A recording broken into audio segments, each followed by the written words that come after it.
ایک چھوٹی سی بستی میں ایک لڑکا رہتا تھا جس کا نام تھا علی۔ علی غریب تھا مگر بہت ایماندار اور محنتی۔ ہر روز صبح جلدی اٹھتا، اپنی ماں کے لیے پانی بھر کر لاتا، پھر بازار میں چھوٹی موٹی چیزیں بیچتا تاکہ روزی کما سکے۔ ایک دن بازار جاتے ہوئے اسے راستے میں ایک چمکدار والیٹ ملا۔ والیٹ کے اندر اس نے دیکھا تو اس میں کافی پیسے تھے اور ایک پہچان کارڈ بھی۔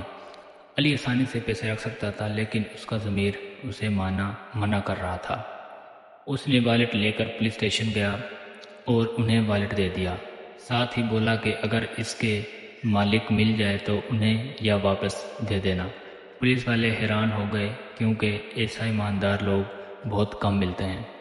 اگلے دن والیٹ کا مالک ایک امیر آدمی علی کے گھر آیا۔ اس نے علی کا شکریہ ادا کیا اور اسے انعام کے طور پر ایک اچھی نوکری کا آفر دیا۔